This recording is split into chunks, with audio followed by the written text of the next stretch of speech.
예, 계속해서 전해드린 것처럼 김건희 씨가 구속됐습니다. 어제 오후 2시쯤 신문이 종료된 지 약 10시간 만에 결과가 나온 겁니다. 자세한 내용 사회부 법조팀 한채희 기자 또 서정빈 변호사와 함께 이야기 나눠보겠습니다. 네, 두 분 어서 오십시오. 안녕하십니까? 예. 자, 일단 먼저 김건희 씨가 구속된 사유가 어떻게 되는지부터 알아볼 텐데 한채 기자가 좀 정리를 해주시죠. 네, 김건희 씨가 구속됐습니다. 어제 밤 11시 56분쯤 법원이 김 씨가 증거를 인멸할 염려가 있다며 구속영장을 발부했습니다. 예. 전직 대통령 부부가 사상 초유로 동시에 구속된 사태가 벌어진 건데 김 씨 같은 경우에는 영부인으로서도 구속된 최초의 사례가 되기도 했습니다. 특검 수사 개시 41일 만에 의혹의 정점에 있는 피의자가 구속된 겁니다. 예. 자, 이렇게 구속 사유를 저희가 정리를 한채 기자가 해줬는데, 글쎄요, 이게 상당히 좀 영장 심사는 어떻게 보면 예상보다 좀 빨리 끝났고, 그리고 이 법원의 판단이 나오기까지는 또 예상보다 좀 길었던 것 같거든요. 이런 부분이 글쎄요, 어떻게 좀 봐야 되는 겁니까? 네, 말씀하신 것처럼 이제 생각보다 영장 실질 시간 자체는 상당히 좀 빨리 끝이 났고 그래서 이르면은 조금 늦은 저녁 정도까지는 결론이 날 수도 있다라고 생각했는데 사실은 결국 자정에 이르러서야 이제 결과가 나왔습니다. 예. 생각보다 시간이 길어진 이유는 추측을 하건데 일단 사안의 중대성을 상당히 고려했을 수밖에 없지 않나라고 생각이 듭니다. 물론 윤 전 대통령의 경우에도 마찬가지긴 하지만 아무래도 이제 전직 대통령의 영부인이 구속되는지 여부를 판단해야 되는 만큼 이런 관심이 큰 사건에 있어서 법원에서는 상당히 신중하게 사안을 조금 판단해 보지 않았을까. 그래서 시간이 조금 많이 걸렸을 수도 있다 이렇게 생각이 들고 예. 또 이제 특검 측에서 제시한 그런 의견서 같은 경우에도 분량이 상당히 많긴 했습니다. 800쪽이 넘는 그런 분량의 의견서를 제출했다라고 알려져 있는데 그랬죠. 또 그중에서 상당 부분을 결국 객관적인 그런 증거들이 차지하고 있지 않을까. 그렇다면 법원에서도 이제 구속영장을 판단하는 데 있어서 이런 증거 관계들을 충분히 따져보고 판단을 했어야 될 것이고 예. 따라서 시간이 조금 더 생각보다는 걸렸을 수 있다. 이렇게 결국 사안의 중대성이라든가 혹은 증거 관계의 그런 복잡성들 이런 것들을 상당히 좀 고민을 하면서 판단을 내렸기 때문에 시간이 조금 소요가 되지 않았나 이렇게 추측을 해볼 수 있을 것 같습니다. 네, 재판부가 구속영장을 발부를 했습니다. 어제죠. 12일 오후 11시 53분쯤에 구속영장이 발부가 됐다. 이렇게 추가 설명을 덧붙였거든요. 이게 자정이 되기 전에 이제 구속이 결정이 됐고 이후에 공지가 내려졌다. 이렇게 좀 해석해 보면 될까요? 네, 그렇게 볼 수 있고요. 다만 이제 법원이 영장을 발부하면서 구체적으로 몇 시에 뭘 했다라고는 하지 않지만 일단 날짜는 12일이 맞고요. 특검 측에서 취재를 해봤을 때도 자정 직전에 영장이 발부된 게 맞다고 합니다. 증거를 인멸할 염려가 있다, 딱 요 한 문장이었는데 예. 사실 증거를 인멸한다는 거는 그 자체로 죄는 아니지만 구속의 필요성은 충분히 인정된다는 부분인데요. 뒤에서 얘기를 하겠지만 특검이 확보한 물증도 굉장히 많고 하지만 그에 반해서 김 씨가 다르게 진술을 하고 있고 특정한 사실관계에 대해서는 진술이 계속 바뀌고 있는 점 그리고 또 휴대전화를 초기화한다거나 폐기한다거나 이 측근들의 휴대전화 역시 초기화된다는 점 이런 복잡한 사정들이 모두 증거를 인멸할 염려가 있다 이렇게 법원이 판단한 근거가 되지 않았을까 싶습니다.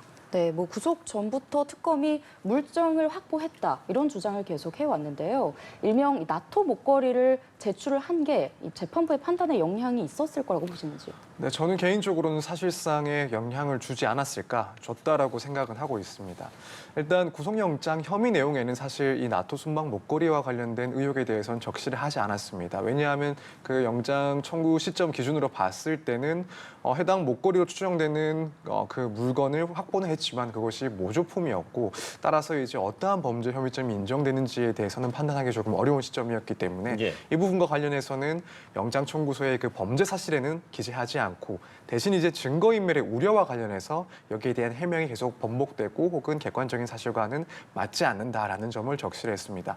그런데 이제 이 부분과 관련해서 특검에서 이 영장 실질 과정에서 이 서희건설 측에서 제출했다는 그 자수서, 그러니까 해당 목걸이를 서희건설 측에서 구매를 했고 이것을 청탁의 대가로 김건희 여사에게 주었다라는 내용이 담긴 그 자수서를 영장실질심사에서 제출을 하고 예. 또 나아가서는 이제 실물까지 그 진품까지도 제출하려 했다라고 알려지고 있습니다. 이제 결국에는 이 부분이 상당히 주요하다라고 생각을 했기 때문에 특검에서 영장실질 단계에서도 이런 절차를 조금 진행하려 하지 않았을까. 물론 여기에 대해서 이 김건희 여사 측에서는 반발을 했다라고 알려지고 있습니다. 왜냐하면 앞서 설명을 드린 것처럼 영장 청구서에 그 혐의 사실에는 포함이 되지 않은 내용인데 이 실질 심사 단계에서 목걸이를 제출하거나 혹은 자수서를 증거로 제출하는 것은 이 피의자의 방어권을 침해하는 것이다라고 이제 반발을 한 거죠. 그리고 그러니까 법원 벌건이다 이런. 그렇습니다. 그래서 이 부분에 대해서는 우리가 대비를 할 수가 없는 사항이었고 혐의 사실도 아닌데 이것을 문제 삼는 것은 부당하다라는 취지의 주장이었습니다. 뭐 여기에 대해서 법원에서도 사실 이 점 문제점을 어느 정도는 있다라고 판단을 했는지 이런 목걸이의 진품 목걸이의 제출을 조금 받지 않는 그런 태도를 보였다라고 알려지고 있는 상황이고요.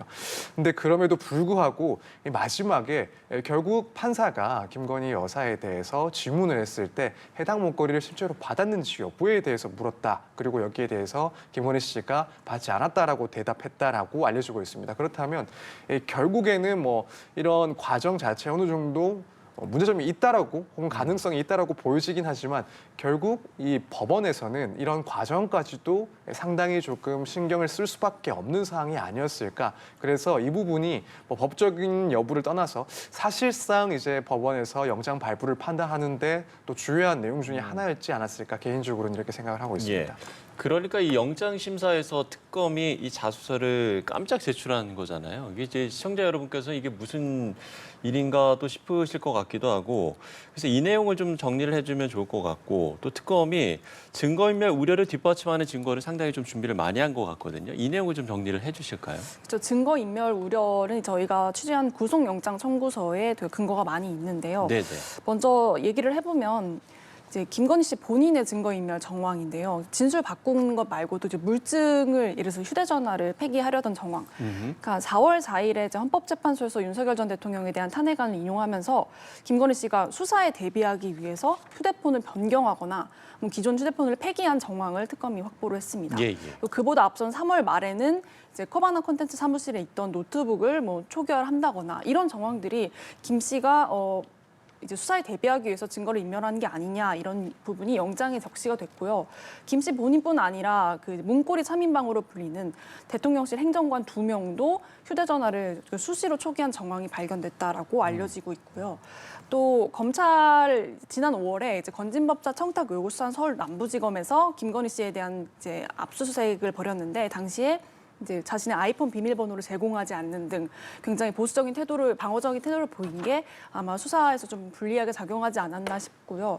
또 특검 말고도 사실 오래전부터 수사기관에서 김 씨를 조사를 해왔잖아요. 그러니까 예. 소환을 요청한 뭐 중앙지검도 있고 서울고검도 있고 하지만 이 수사기관을 향해서 김 씨 측에서 범죄 혐의가 전혀 성립되지 않는다는 취지의 의견서를 또 제출을 하고 또 언론에 그렇게 대응한 점들이 특검이 보기에는 여론을 호도하고 있다. 이런 것도 증거인멸 정황의 근거로 쓴 것으로 보입니다. 예. 또 네. 네, 뭐 좀 더 첨언하실 또 부분이 이제 있나요? 저희가 취재한 영장 청구서에는 그렇게 있고요. 우리 영장 청구서에 없는 반클리프 수사 내용도 아마 증거인멸 정황으로 간 것 같은데 이 부분은 좀 뒤에서 다시 설명드리겠습니다. 예, 알겠습니다. 자, 이렇게 한채 기자가 정리를 잘 해줬는데 지금 이제 특검이 보면 뭐 자수서도 깜짝 제출을 하고 증거인멸 우려를 뒷받침하는 증거들을 이제 영장 심사에서 이제 공개를 하고 이 부분에 이제 그 법원에 이제 이 부분을 전달한 거잖아요. 이런 전략이 주요했다라고 보십니까? 네, 저는 상당히 주요했다라고 생각이 됩니다. 예. 사실 이런 방식들은 뭐 특검이 일차적으로 이제 김건희 여사에 대한 조사 과정에서도 어느 정도 좀 보여지지 않았나라고 생각이 되는데 예. 지금 돌이켜보면은 1차 소환 조사 과정에서도 이런 증거인멸의 우려를 부각시키기 위한 그런 조사 방식으로 진행이 되었다라고 평가를 해볼 수가 있을 것 같습니다. 뭐 예를 들어서 확보된 모든 증거들을 일시에 다 공개를 하고 거기에 대해서 진술을 청취하는 그런 방식보다도 하나씩 주요 증거들을 제출하고 여기에 대한 해명을 듣고 또 그 해명에 맞지 않는 증거들을 제출하는 식으로 결국 한 조사 과정에서도 반복되는 그런 진술들을 확보하기 위해서 상당히 노력했다라고 보여지고 예. 그것은 결국에는 추후에 증거인멸을 할 우려가 있다라는 점을 부각시키기 위한 조사 방식이었다라고 생각이 됩니다.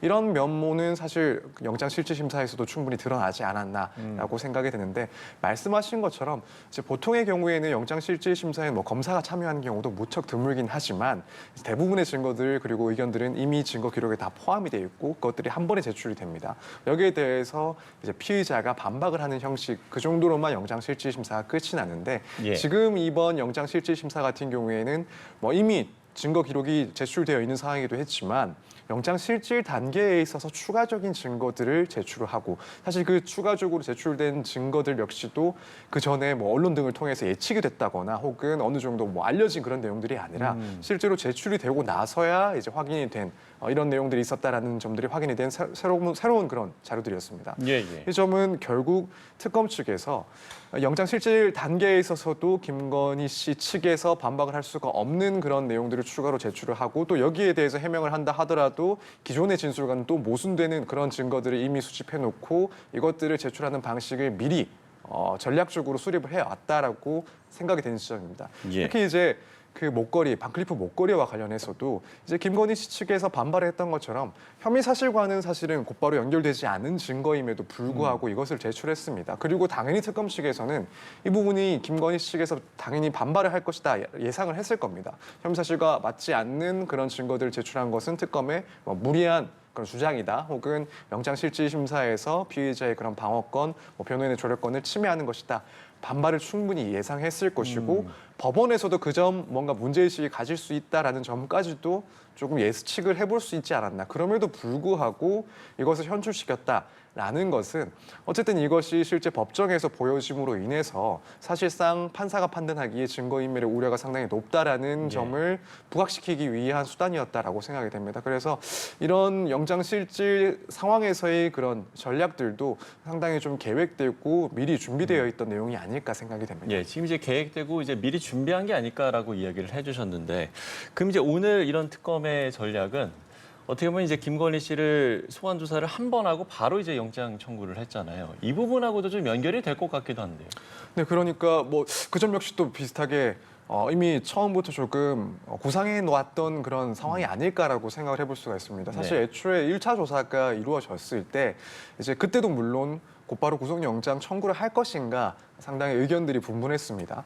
아무래도 이제 워낙 많은 쟁점들에 대해서 수사 대상으로 삼고 있고 1차 조사에서는 그중에 5가지 정도에 대해서만 수사를 했었고 또 그 시간도 생각보다는 빨리 끝이 났기 때문에 뭐 저 같은 경우에도 개인적으로는 추가적으로 소환 조사를 더 할 필요가 있지 않나. 그래서 다른 혐의들에 대해서도 어느 정도는 수사를 하고 그때 가서 영장을 청구할 가능성이 높지 않을까라고 생각을 했는데 실제로는 1차 조사 마치고 곧바로 이제 구속영장을 예, 청구를 바로 했습니다. 다음 그렇습니다. 날. 네. 이제 그 말은 결국에는 이제 특검 측에서는 조사 과정에서 김건희 씨가 부인을 하든지 여부와 상관없이 우리는 상당한 객관적인 증거들을 확보를 해놨다. 그래서 이 점에 대해서 혐의를 인정을 하지 않더라도 이 점만으로 이런 증거만으로 충분히 구속영장을 발부받을 수가 있다라고 미리 조금 판단을 했을 것이다라고 생각이 됩니다. 그게 결국에는 빠른 구속영장 청구로 이어진 것이고 또 구속영장 실질심사에서도 이런 점들이 상당히 이제 부각되면서 구속영장 발부까지도 끌어내지 않았나 이렇게 생각이 됩니다.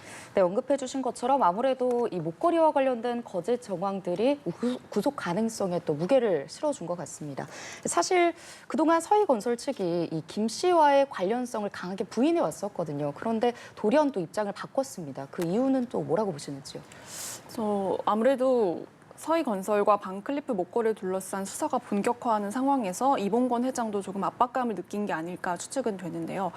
반클리프 의혹에 대해서 조금 설명을 드리고 싶은데 이 고가의 목걸이 이게 뭐냐? 지난 2022년 6월 나토 순방 당시에 김건희 씨가 착용하고 있던 목걸이인데요. 예. 5천만 원에서 6천만 원이 넘을 정도로 굉장히 고가의 장신구인데 재산 신고를 하지 않아서 그 당시 민주당이 문제를 제기했었습니다. 그때 대통령실에서 내놓은 해명이 있었는데요. 이제 본인 게 아니라는 거였습니다. 지인에서 빌렸다. 그 당시에는 그렇게 넘어갔는데 그해 9월에 민주당에서 고발을 했고요. 수사가 진척이 되진 않았고 결국에는 이제 탄핵을 넘어오면서 특검이 시작되고 이 재산 신고 누락에 대한 사건도 이제 특검이 들여다보게 됐는데 이 재산 신고 관련으로 이 목걸이를 발견한 게 아니라 양평고속도로 특혜 의혹을 수사하던 중에 특검이 김건희 씨의 오빠의 장모집을 압수수색하는 과정에서 갑자기 이 반클리프 목걸이가 나온 겁니다. 예. 이 목걸이는 발견됐을 때는 김 씨 측은 이제 모조품이라고 얘기를 했고요. 특검팀도 좀 확인을 해보니 모조품인 것으로 알려졌는데 특검이 모조품을 이제 대통령 영부인이 공식 행사에서 착용했을 거라고 생각하지 않고 진품이 따로 있을 것이라고 보고 이 진품이 어디 있는지에 대해서 수사를 되게 집중해왔습니다. 그러던 와중에 이제 서희건설이 연관이 되어 있다는 점을 확인을 했고 김건희 씨 영장심사 전날에 서희건설에 대한 첫 강제 수사에 돌입을 해서 압수수색을 했고요. 그날 이봉건 회장이 좀 압박감을 느껴서인지 본인의 자수서를 이제 특검에 제출했습니다. 이제 자수서의 내용을 보면 이봉건 회장의 사위인 박성근 전 검사를 윤석열 정부의 고위직에 좀 취업을 청탁하는 대가로 반클리프 목걸이를 서희건설 측에서 직접 구매를 했고 그 본품을 김 씨에게 전달해서 나토 순방 당시에 김 씨가 그 목걸이를 착용했을 것이다. 이런 내용이 담겼고 다만 그 목걸이는 22년 9월 민주당에서 고발이 시작되자 김건희 씨가 서희건설 측에 돌려줬다. 그래서 내가 보관하고 있었고 이 실물을 이번에 특검에 제출하게 됐다. 이런 내용이 담긴 걸로 알려졌습니다. 예. 네, 앞으로 김건희 씨가 구속이 된 상태로 수사를 이어가게 됐습니다. 향후 변호사 접견이라든지 이런 부분은 좀 자유롭게 이루어질 수 있을지도 궁금하고요. 향후 입소 절차에 대해서도 설명 부탁드립니다. 네, 일단 입소 절차와 관련해서는 윤 전 대통령과 마찬가지로 일반적인 피의자들이 수용되는 과정을 그대로 진행을 할 것이다라고 생각이 됩니다. 그래서 일단 수용 전에 건강 상태 등을 확인을 하고 또 한편으로는 수용하면서 촬영하는 그 사진 촬영까지도 이어질 것이고요. 그리고 아무래도 전직 대통령의 영부인이다 보니까 독방에서 수용 생활을 할 가능성이 상당히 높지 않나 일단 이렇게 예측을 해볼 수가 있을 것 같습니다. 그리고 이제 변호사 접견과 관련해서도 일단은 원칙을 따지자면 결국에는 이제 일과 시간 중에 이제 변호사의 접견이 이루어져야 됩니다.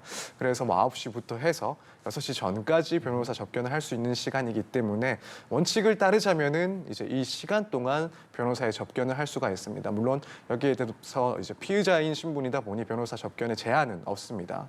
횟수나 혹은 이런 부분에 대한 제한은 없는데 이제 나아가서는 그럼 윤 전 대통령과 마찬가지로 혹시 김 여사에 대해서 상당히 이제 특혜를 제공하게 될 것이냐 이 부분은 조금 지켜봐야 될 것 같긴 합니다. 사실 윤 전 대통령 같은 경우에는 변호인 접견도 사실은 일반적인 그런 접견실이 아니라 별도의 장소에서 변호인 접견을 했었고 또 필요하다라고 판단을 받았을 때는 주말이나 이럴 때도 접견이 허용된 것으로 알려지고 있는데 사실 그 점이 워낙 문제가 또 되고 있어 왔습니다. 그렇기 때문에 아무래도 이제 김건희 씨와 관련해서 변호인 접견은 최대한 원칙에 맞춰서 진행이 되지 않을까 일단 이 정도로는 예상을 해볼 수 있지 않나 생각이 됩니다. 예. 서 변호사께서도 짧게 좀 언급을 해주셨습니다만 앞으로 이제 김건희 씨의 이제 수감 절차 이런 부분들은 어떻게 진행되는지 설명을 해주신다면요. 네, 아무래도 영장이 자정을 기해서 나왔잖아요. 네네. 그래서 아마 법무부에서도 날이 밝는 대로 이제 여자 수용동 1인 독거실로 김건희 씨 수용 절차를 좀 밟을 것으로 예상이 됩니다. 간이 입소 절차는 이미 영장 심사가 끝나고 밟은 상태였는데 또 정식 수용을 하기 위해서는 좀 정식 입소 절차도 밟아야 한다고 하거든요. 예. 그래서 일과 시간 중에 머그샷 찍고 미결 수영복 갈아입고 정밀 신체 검사도 다시 받는 절차가 이루어질 것으로 보이고요. 전담 교도관이 또 윤석열 전 대통령처럼 배치될 예정인 것으로 확인이 됐고 예. 운동이랑 목욕도 이제 다른 수용자들과는 분리해서 생활을 하게 될 것이고 이 같은 상황은 윤 전 대통령이랑 같다고 보면 될 것 같습니다. 또 경호처 이제 수감됐기 때문에 경호처의 경호는 완전히 철수돼서 경호를 받을 수 없고요. 저희가 취재한 내용으로는 2평 내외의 독거실에 김 씨가 수용될 것으로 보이고 말씀하신 것처럼 변호인 접견도 이제 일과 시간 9시 이후부터 가능한 것으로 이제 파악이 됩니다. 예. 혹시나 이런 입소 절차, 수감 절차와 관련해서 또 첨언해 주실 부분도 있습니까? 사실 이 부분은 변호인들도 사실 구체적인 과정들을 언론 보도를 통해서나 혹은 검색 같은 걸 통해서 확인하는 정도긴 해서 사실 말씀하신 정도면 충분히 자세하지 않나 일단 그렇게 예상이 되고 일단 지금 예측해 볼 수 있는 것은 워낙 이제 윤 전 대통령의 사례와 비추어 봤을 때 구치소에서 어떤 특혜를 제공했다라는 그런 의혹이 있으면 그 부분 역시도 상당히 좀 파급이 크기 때문에 구치소에서는 필요 최소한의 예우 정도를 하고 나머지는 결국에는 일반적인 수용자들과는 동일하게 취급을 하지 않을까 초월을 하지 않을까 일단 이렇게 예상이 됩니다. 그래서 기자님께서 말씀을 하신 것처럼 일단 특수상 자체는 인정을 할 수밖에 없기 때문에 다른 수용자들과의 그런 접촉은 최대한 자제를 하기 위해서 예, 예. 일과 시간 등은 좀 조절을 할 것으로 보여지고 딱 그 정도까지의 특혜가 혜택 정도가 부여되지 않을까. 나머지는 일반적인 경우와 별반 다르지 않을 것이다 이렇게 생각을 해보고 있습니다. 예, 알겠습니다. 네, 그럼 앞으로 이 김 씨와 관련된 수사가 어떻게 진행될지도 궁금한데요. 특검이 곧바로 조사에 임할 거라고 보시는지요? 우선은 지금 구속이 된 상황이다 보니까 이 최장 20일 이내에는 아무래도 특검에서는 기소를 할 것이다. 그래서 일부 혐의에 대해서라도 이제 기소를 할 절차를 밟을 것이고, 그러기 위해서는 일단 특검 측에서는 몇 차례 정도는 더 소환 조사가 필요하다라고 판단을 할 겁니다. 따라서 바로 내일은 조금 어려울 수 있긴 하겠지만 최대한 빠른 시일에 다시 한번 소환 조사를 시도를 할 것이다라고 보여집니다. 예. 물론 이제 여기에 김건희 씨가 어떻게 응할지는 조금 지켜봐야 될 문제이긴 합니다. 일단 구속이 된 이상 구속 전에는 이제 이런 도주의 우려나 증거인멸의 우려를 최소화시키기 위해서 최대한 수사에 협조적인 태도를 취할 것을 미리 전략을 세웠을 수가 있는데, 이미 구속이라는 김건희 씨 입장에서 봤을 때는 최악의 시점이 발생을 했기 때문에 향후 조사에는 적극적으로 임하지 않을 가능성도 충분히 높아졌다라고 보여집니다. 에 따라서 특검 측에서는 이 점 역시도 염두를 해두고 우선 소환 시도를 일단 계속은 해보지 않을까라고 생각이 들고, 이제 반면 김건희 씨에 대한 대면 조사와 별도로 결국 관련자들에 대한 조사를 상당히 좀 빠르게 가져갈 것이다 이렇게 예측을 해볼 수가 있을 것 같습니다. 지금 사실 앞서 1차 조사에서 조사를 했던 내용은 16가지라고 보고 있는 그 수사 대상 중에 극히 일부에 해당하는 5가지 혐의들이었습니다. 여기에 대해서도 사실은 구체적으로 의미 있는 진술을 확보했다라고는 보이지는 않고요. 그렇다면 이제 나머지 혐의들에 대해서도 상당히 이제 수사력을 집중해야 되긴 하는데, 이제 결국 김건희 씨로부터의 그런 진술은 의미 있는 그런 진술 확보는 어려울 것이고, 관련자들에 대한 수사가 이제는 필요하다라는 그런 시점이라고 볼 것 같습니다. 그리고 김건희 씨가 구속되어 있는 상황인 이상 네. 이 공범이라고 의심을 받고 있는 그런 관련자들에 대해서는 보다 좀 효과적인 조사가 가능하다라고 평가를 할 수 있을 것 같습니다. 아무래도 이제 주요 핵심 피의자가 구속이 됐다라고 한다면 그 전까지는 혐의나 혹은 관련 사실에 대해서 부정적으로 부인을 하는 그런 태도를 취한 관계자라 하더라도 현 시점부터는 조금 더 특검에게 우호적인 상당히 협조적인 태도를 취할 수가 있고, 그렇다면 특검 측에서는 아마 관련자들의 진술을 추가적으로 더 확보하기 위해서 상당히 노력을 할 것이다. 그래서 관계자들 혹은 공범이라고 의심되는 사람들에 대한 소환 조사가 상당히 이제 빠르게 진행될 것이다. 이렇게 예측을 해볼 수 있을 것 같습니다. 네, 현재 김건희 씨가 서울 남부구치소에 있는 것으로 알려져 있는데, 정식 수감이 된다면 어떤 구치소로, 어느 구치소로 이동이 되는 걸까요? 이동을 하지 않고요. 서울 남부구치소에 그대로 이제 수감을 하게 됩니다. 예. 따로 이동 사실은 알려진 건 없지만 남부구치소에서 오가면서 조사를 받을 수도 있고 변호인 접견도 이루어지고 그곳에서 생활을 할 것으로 현재까지는 보여집니다. 예. 자, 시간을 되돌려서 오늘 어제 영장 실질 심사 어떻게 진행됐는지 이 부분을 이제 저희가 좀 천천히 정리를 해볼 필요성이 있을 것 같습니다. 한채 기자가 그 시간 테이블대로, 타임 테이블대로 한번 쭉 정리를 해볼까요? 네, 일단 심사 시작은 10시 10분이었는데요. 김건희 씨는 이것보다 40분 더 이른 9시 26분쯤에 법원의 모습을 드러냈습니다. 앞서 특검 조사에서는 본인이 인터뷰를 할 정도로 입장을 처음 밝혔지만 이번에 출석할 때는 취재진의 질문에 묵묵부답인 채로 입장을 했는데요. 지난 특검 조사 때는 약간 10분 정도 늦으면서 좀 지각을 했다 이런 논란이 있었는데, 이번에는 예. 그런 논란 없이 40분 일찍 먼저 도착을 해서 심사 준비에 돌입했던 걸로 보입니다. 심사는 약 4시간에 걸쳐서 진행이 됐고요. 오전에는 특검의 변론이 있었는데 한 2시간 50분 정도 동안 김 씨 구속 수사 필요성을 특검이 주장한 것으로 보입니다. 지난 6일 대면 조사에서 모든 혐의를 부인했던 만큼 증거인멸 우려가 크다는 것에 방점을 두고 특검이 주장을 했던 걸로 보이고요. 점심시간을 위한 휴정은 하지 않았고 짧은 휴식 후에 김건희 씨 변호인단 측의 진술이 이어졌습니다. 1시간 30분 동안 구속의 부당함을 강조를 했고요. 특검이 2차례에 걸쳐서 840쪽 분량의 의견서를 제출한 반면 김 씨 변호인단은 80쪽 분량의 PPT, 변호인 의견서는 60여 쪽, 참고자료 20여 쪽, 그리고 김 씨의 병원 진단서도 제출했다고 합니다.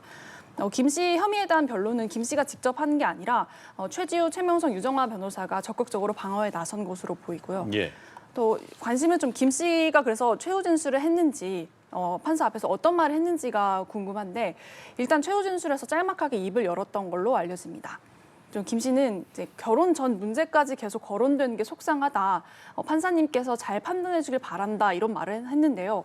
결혼 전 문제라는 거는 이제 지난 2009년에서 2012년 사이에 벌어졌던 도이치 모터스 주가 조작 의혹을 염두에 둔 걸로 보이는데 예. 이 의혹에 대해서만 설명을 한 건지 아니면 전반적으로 본인이 받는 혐의에 대해서 부인한 건지는 이제 그 의도를 길게 얘기하지 않아서 알 수는 없지만 어쨌든 본인이 억울하다는 입장을 최후 진술에서 밝힌 것으로 보이고요. 또 앞서 우리가 계속 얘기했던 반클리프 목걸이에 대해서도 판사가 직접 물어본 정황이 있었는데요. 이제 판사가 그래서 목걸이를 받았냐 이렇게 물어봤고 김 씨가 직접 받은 적 없다라고 대답한 것으로 또 파악이 됐습니다. 예. 오늘 이제 영장 심사에서 특검 측의 참석 인원을 보면 한문혁 부장검사 등 8명이 참석한 것으로 알려졌는데 이제 뭐 특검이나 특검보는 참석을 하지 않았고 이렇게 한문혁 부장검사 등의 참석자는 이게 어떤 기준으로 정해지는 건지 이 부분도 궁금한데요. 일단 특검 측에서는 결국 이 영장 청구서에 기재된 각 혐의들에 대해서 얼마나 이제 경험을 쌓은 그런 수사 담당자인지 이 부분을 상당히 중요하게 판단하지 않았을까 생각이 됩니다. 예. 일단 뭐 지금 알려진 바로는 한문혁 부장검사 같은 경우에는 특검에 차출되기 전에도 이제 김건희 씨와 관련된 그런 도이치모터스 의혹과 관련해서 수사를 담당했던 그런 검사 중에 한 명이다 이렇게 알려지고 있다 보니까 결국에는 추측을 하건데 오늘 영장 실질 심사에서 중요한 쟁점들, 중요한 그 혐의들에 대해서 주도적으로 수사를 해왔던 그런 인력들을 투입을 했다 이렇게 보여집니다.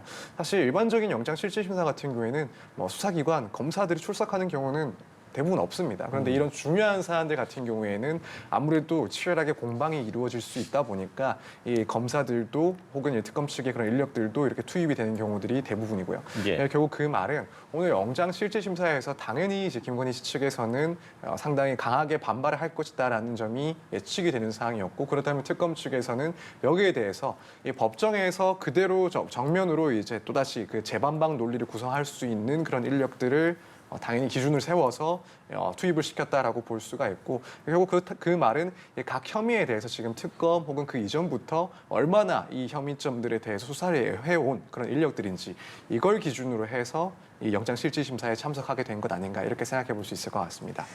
네, 김건희 씨가 어제 특검에 공개 출석할 때 모습도 화제가 됐는데요. 출석 모습, 또 조사 후의 모습은 어땠는지도 설명 부탁드립니다.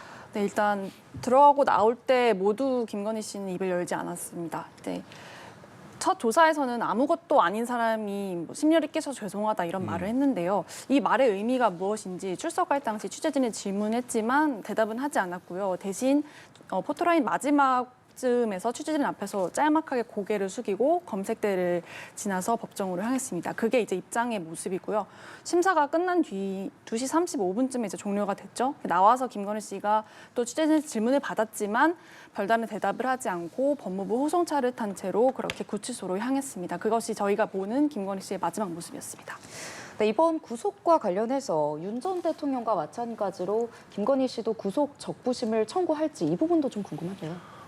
청구할 가능성이 일단 높지 않나라고 생각이 됩니다. 앞서 이제 윤 전 대통령 같은 경우에도 구속이 된 상황에서 이것을 이제 해소할 수 있는 그런 법적 절차들을 상당히 거쳐왔었고 예. 그 점에 비추어서 본다면 이제 김건희 씨 측에서도 당연히 구속 적부심을 고민하고 있지 않을까라고 생각이 됩니다.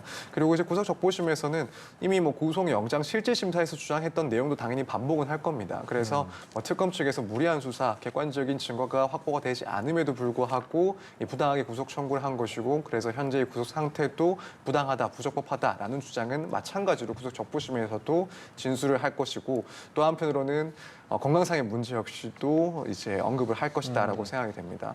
그 전에 병원에서 입원 치료를 했던 전력이 있는 만큼 이 현재의 수용 상태를 감당할 수 있는 건강 상태가 되지 못한다라는 점을 부각시키지 않을까라고 생각이 들고 또 하나 생각을 해볼 수 있는 점은 어쨌든 지금 이번 구속영장 실질 심사에서 상당히 중요하다라고 봤던 부분이 이 반클리프 목걸이가 실물이 제출이 될 뻔했고 또 그러한 사정들을 특검 측에서 이제 법정 안에서 이런 의견을 제시한 것들 이게 상당히 주요했다라고 보는데 이제 여기에 대해서 또 문제를 삼아서 구속 적부심에서 이 구속이 부적법하다라는 주장을 할 가능성은 여전히 남아 있다라고 봅니다. 그래서 김건희 씨 측에서는 구속영장 청구서에 적시되지 않는 그 혐의와 관련해서 이 특검 측에서는 그 목걸이를 증거로 제출하려고 했고 또 그러한 주장을 했다. 그렇다면 이걸 결국에는 법원에서 상당히 중요하게 보고 구속영장을 발부했을 가능성이 큰데 혐의 사실도 아닌 이 내용들에 대해서 이 증거들을 판단을 하고 구속영장을 발부한 것은 그릇된 판단이다. 이 피의자의 방어권을 침해한 것이다라는 주장을 적부심에서 해볼 수 있다라고 생각이 됩니다. 그래서 이제 구속 적부심을 청구를 할 가능성은 분명히 있고 또 여기 적부심이 진행이 된다라고 한다면 말씀드린 이런 사유들을 주장을 하지 않을까 이렇게 생각이 됩니다. 예. 자, 그런가 하면 김건희 씨 일가의 집사 역할을 했다고 알려진 김혜성 씨가 어제 우리나라로 귀국하자마자 공항에서 체포됐는데 먼저 이 부분 정리를 좀 해주실까요? 네, 김혜성 씨 이른바 집사 게이트 의혹의 당사자인데요. 집사라고 불릴 만큼 김건희 씨랑 굉장히 측근이었다는 거죠. 예. 김 씨의 서울대 대학원 동기로 알려져 있는데 그때부터 친분을 유지하면서 그 김건희 씨의 어머니 최은순 씨의 잔고 증명 이제 위조 사건에서 그 사건에 휘말릴 만큼 그래서 법원에서 유죄를 받을 만큼 김 씨 일가의 어떤 문제를 해결해주는 역할을 했던 걸로 의심되는 인물인데 이 사람이 이 특검의 수사선상에 오르면서 본격적으로 이 집사 게이트가 무엇인가에 대해서 굉장히 궁금하신 분들이 많을 것 같은데요. 그 김예성 씨가 이제 렌터카 업체의 설립에 이제 관여를 했습니다. 그 업체가 IMS 모빌리티라는 회사인데요. 그 2023년 IMS 모빌리티가 자본 잠식 상태로 알려질 만큼 부실 기업이었는데 굉장히 카카오 모빌리티나 한국증권금융, 신한은행, HS 효성 등 대기업과 금융기관으로부터 거액의 투자를 받게 됩니다. 그 투자를 받게 된 경위가 김혜성 씨가 김건희 씨와 친하기 때문에 이 인맥이 작용하지 않았을 것이냐 이런 부분을 특검이 수사를 하고 있는 건데요. 그 김혜성 씨는 이제 윤석열 전 대통령 탄핵 이후에 이제 베트남으로 출국을 해서 혹시 도주를 한 것이 아니냐라는 의혹이 나왔었는데 네. 실제로 특검에서도 조사를 받으라고 했지만 연락을 받지 않고 측근에게만 자기 자신은 특검의 조사를 받을 의향이 있고 도주한 게 아니다 이런 얘기만 밝히고 특검에는 따로 연락을 취하지 않은 점 이런 점들이 도주 우려가 있다고 해서 특검에서 이제 체포영장을 또 청구를 하고 인터폴 적색 수배를 내려서 결국에는 여권 무효화 조치가 이제 오늘까지인데요. 그 만료 기간에 맞춰서 김혜성 씨가 귀국을 택했고 인천공항에 어제 이제 들어온 즉시 특검에 체포를 당했고요. 곧바로 특검의 조사실로 이제 이동이 돼서 아마 지금까지도 조사가 이어지고 있는 것으로 보이는데 자정쯤에 조사 열람을 시작했다는 소식을 들었는데 그만큼 이제 체포한 김혜성 씨에 대해서는 일정 시간 안에 특검이 구속영장을 청구해야 하기 때문에 빠르게 조사를 진행을 하고 있고요. 김 씨가 진술을 어떻게 하고 있는지는 현재로서는 알려진 바는 없지만 그렇죠. 출석하기 앞서 언론에서 자신의 혐의를 부인하는 그런 취지로 얘기를 하고 또 IMS 모빌리티는 그런 회사가 아니다 강하게 부인한 것으로 보아서 아마 이런 비슷한 류의 맥락으로 진술을 하고 있지 않을까. 그러면 결국에 증거인멸 정황 또 이어지죠. 그러면 특검에서 김혜성 씨에 대한 구속영장을 청구하는 수순으로 가지 않을까. 현재까지는 그렇게 보입니다. 예. 김혜성 씨의 입에도 관심이 갈 수밖에 없는 부분인 것 같은데 이야기를 해주신 대로 앞서 이제 귀국하고 김건희 특검에 출석을 하면서 좀 부인하는 듯한 그러니까 어떤 불법 부정에 연루되지 않았다 이런 이제 입장을 내기도 했었고 이전에 언론과의 한 인터뷰들을 보면 김건희 씨와 이미 수년 전 이미 관계가 수년 전에 좀 멀어졌다, 소원해졌다 이렇게 좀 입장을 밝히기도 했고 과연 김혜성 씨가 어떤 이제 진술들을 할 것인가 이 부분이 좀 관심사인데 어떻게 좀 전망을 해볼 수 있겠습니까?